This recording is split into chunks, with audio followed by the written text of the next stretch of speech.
किसानों का कर्जा माफ किया, बिजली बिल हाफ किया, जैसे हमने यहां वायदे किए थे वैसे ही हमने कर्नाटक में 5 वायदे किए। चुनाव से पहले बीजेपी के लोग हर बार वो कोई ना कोई नंबर निकाल देते हैं। कोई कहता है 230 सीट आएंगी, कोई कहता है 250 सीट आएंगी, मगर कर्नाटक के हर गरीब व्यक्ति ने पूरा दम लगा के कांग्रेस पार्टी को जिताया। और वही यहां हुआ था। देखिए, एक बात मैं साफ करना चाहता हूं, बीजेपी और नरेंद्र मोदी जी हिंदुस्तान के 2-3 अरबपतियों के लिए काम करते हैं। नाम आप जानते हो, कुछ ही दिन पहले दुनिया के सबसे बड़े फाइनेंशियल अखबारों में अदानी जी के बारे में कहानी आई, आर्टिकल छपा। दुनिया के सबसे बड़े फाइनेंशियल न्यूज़पेपर में लिखा था, अदानी जी जो नरेंद्र मोदी जी के करीब हैं, उन्होंने हिंदुस्तान से हजारों करोड़ रुपया बाहर देशों में भेजा और उस पैसे से स्टॉक मार्केट में अपने शेयर्स का दाम बढ़ाया। और उस पैसे से अदानी जी, आपकी जो पूंजी है, आपका जो इंफ्रास्ट्रक्चर है, आपके जो एयरपोर्ट हैं, सुना है अब रेलवे स्टेशन भी उनको दिए जाएंगे।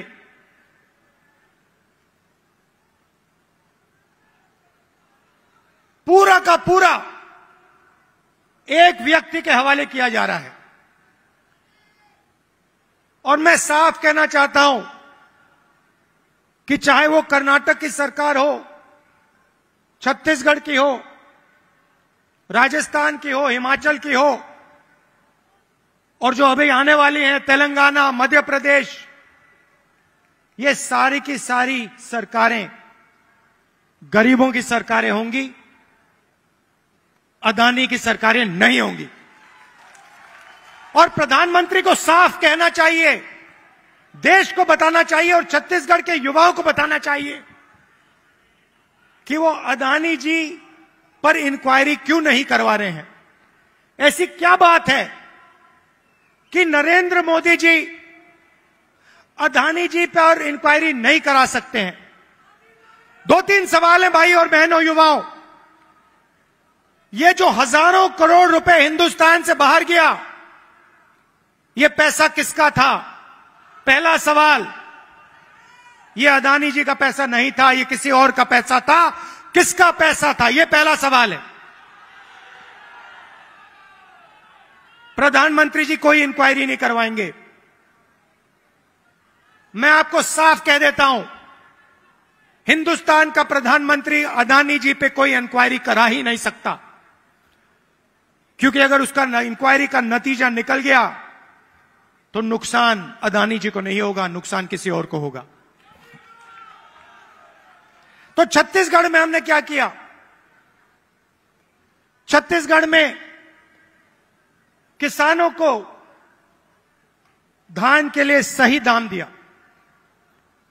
और आज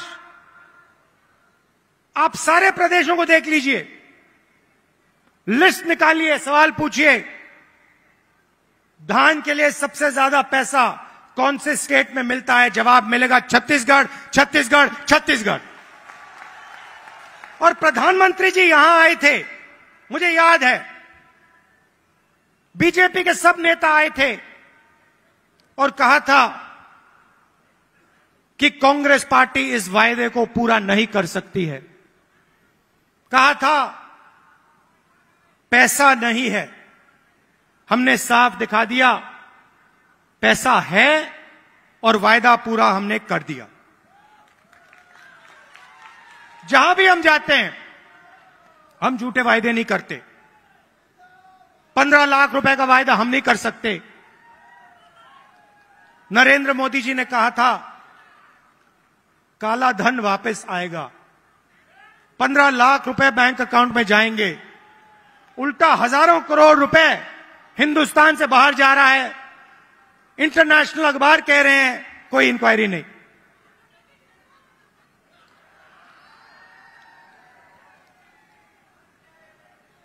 तो अब छत्तीसगढ़ के युवा जो हैं, आपकी बहुत बड़ी जिम्मेदारी है और हम चाहते हैं कि आप प्रदेश को चलाने में, राजनीति को चलाने में आगे आएं। आपको पीछे नहीं रहना चाहिए। आपकी जो नई जनरेशन है, भविष्य आपका है, आने वाले समय में छत्तीसगढ़ आपका है और आपको आगे बढ़ना पड़ेगा। और इसीलिए हमने राजीव युवा क्लब आपके लिए बनाए हैं। हर क्लब को 1 लाख रुपए, 3 लाख युवाओं को क्लब में हमने जोड़ा है। और ये ऐसे नहीं जोड़ा है, मैं आपको साफ बताना चाहता हूं। हमने इसलिए जोड़ा है कि आप इस प्रदेश को चलाने में आप भाग लें। और हम आपके लिए राजनीति के दरवाजे खोलना चाहते हैं कि कुछ ही सालों में आपके बीच में से छत्तीसगढ़ के एमएलए, प्रधान, नेता चुन के आए। इसलिए हमने यह काम किया है। 2-3 चीजें मैं और कहना चाहता हूं। जो हमारे आदिवासी भाई हैं, आपके लिए हमने पैसा कानून लाया, आपकी जमीन की रक्षा की। मैं आपसे एक बात कहना चाहता हूं। हम आदिवासी शब्द का प्रयोग करते हैं। आदिवासी का मतलब जो हिंदुस्तान के ओरिजिनल मालिक हैं। आदिवासी का मतलब इस देश की जो जमीन है, जो धरती है, उसके सबसे पहले आप मालिक थे। मतलब आपकी जमीन पर, जंगल पर, जल पर आपका हक बनता है। बीजेपी ने एक नया शब्द निकाला है, वनवासी। इस शब्द का बिल्कुल दूसरा मतलब है। हम चाहते हैं कि आदिवासी युवा जो भी सपना देखना चाहें, देखें और उस सपने को पूरा करें। डॉक्टर बनना है, इंजीनियर बनना है, बिजनेस चालू करना है, लॉयर बनना है, जज बनना है, मैन्युफैक्चरिंग यूनिट शुरू करना है, सब चीजों में आपको शामिल होना चाहिए। वो चाहते हैं कि आप जंगल में ही रहें, आप जंगल के बाहर ना आए। शब्द के पीछे सोच है भाइयों और बहनों। उनका कहना है कि आप पहले हिंदुस्तान के मालिक नहीं थे, आप जंगल में रहते थे, और आपको जंगल में रहना चाहिए।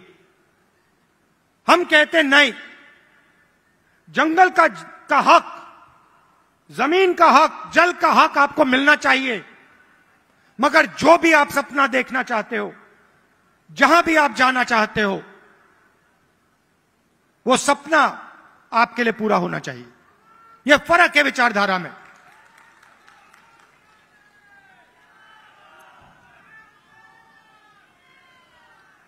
और पूरे देश में भाई और बहनों, पूरे देश में ये नफरत फैला रहे हैं। आदिवासियों को नया नाम दे देंगे, एक धर्म को दूसरे धर्म से लड़ा देंगे, एक भाषा को दूसरी भाषा से लड़ा देंगे, एक जात को दूसरी जात से लड़ा देंगे। हमारा काम जोड़ने का है।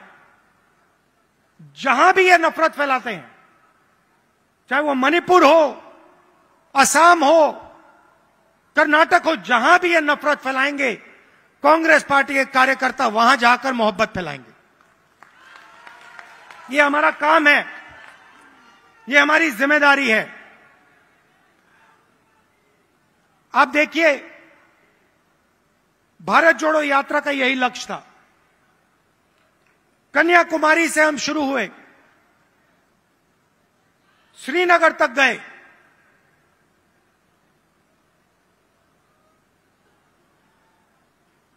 मीडिया में इन्होंने, बीजेपी के लोगों ने हर रोज ये कुछ ना कुछ उल्टा सीधा बोलते हैं, नफरत फैलाते हैं। भारत जोड़ो यात्रा ने पूरे हिंदुस्तान को जोड़ने का काम किया। हर धर्म को, हर जात को, हर भाषा को हमने याद दिलाया कि आप सबसे पहले हिंदुस्तानी हो और आप सबको एक साथ मिलकर मोहब्बत के साथ, इज्जत के साथ रहना है। यह यात्रा का मैसेज था और यह बहुत गहरा मैसेज था, नया मैसेज नहीं था, बहुत पुराना मैसेज है। सदियों से यहां पे छत्तीसगढ़ में और बाकी प्रदेशों में लोगों ने यह मैसेज दिया है और यही कांग्रेस पार्टी का और हिंदुस्तान का डीएनए है। हम जोड़ते हैं, वो नफरत फैलाते हैं।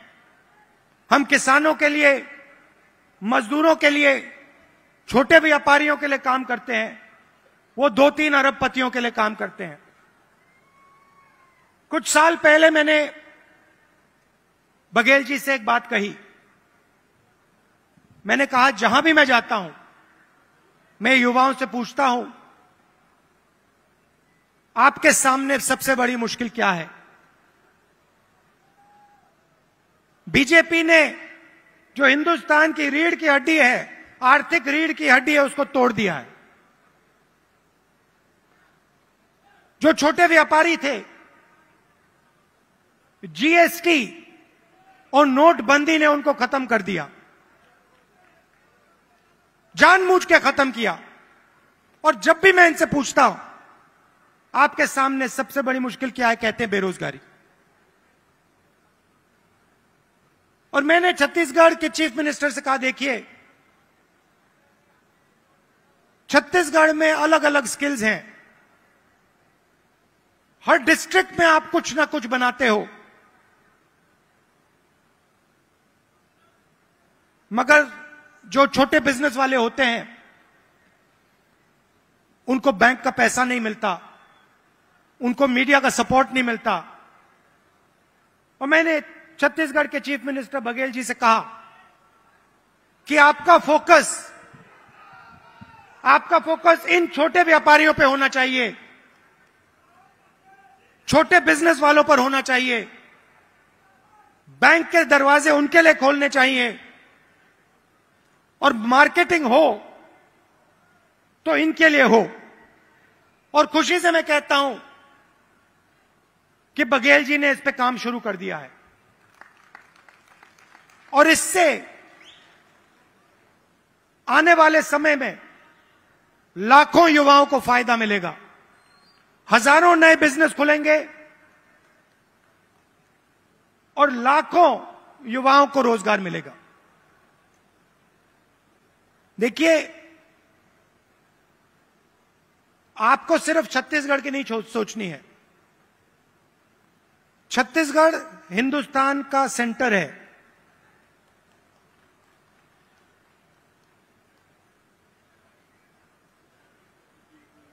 बंगाल से गुजरात कोई जाता है,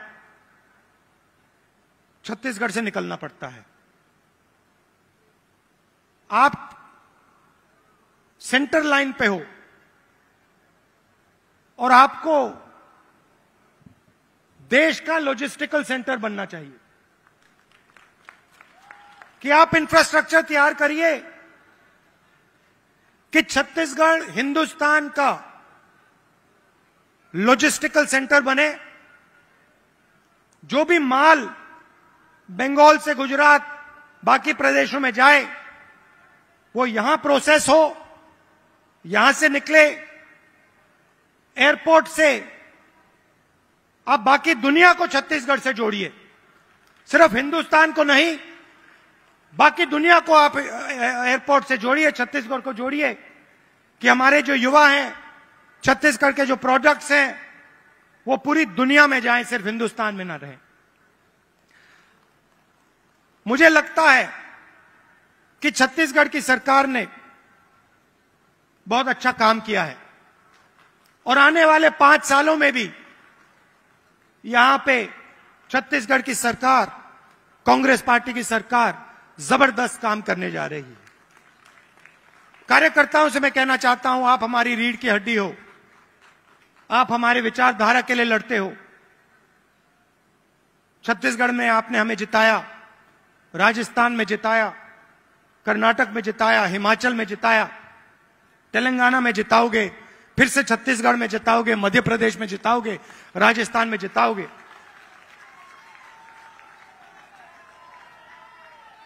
हमारी बघेल जी, हमारी सरकार को हमारे कार्यकर्ता की रक्षा करनी चाहिए, करती है, मगर और डट के जो हमारा कार्यकर्ता है उसे लगना चाहिए कि मैं कांग्रेस पार्टी का कार्यकर्ता हूं, मैं कांग्रेस पार्टी की विचारधारा के लिए लड़ता हूं और मरता हूं। देश को आपकी जरूरत है।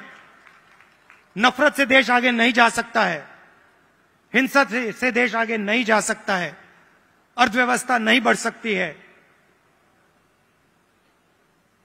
मोहब्बत से, इज्जत से काम किया जाता है और अगर देश को जोड़ा जाता है, सबको एक साथ लाया जाता है तो देश तेजी से प्रगति करता है। आप सब यहां आए, इतने प्यार से आपने मेरी बात सुनी, इसके लिए आप सबको दिल से धन्यवाद। और जो युवा हैं जो अब इन क्लब्स में शामिल होंगे, आप याद रखिए छत्तीसगढ़ का भविष्य आपका है, आपकी बड़ी जिम्मेदारी है। आपको राजनीति में आना है और आपको छत्तीसगढ़ को भविष्य में चलाना है।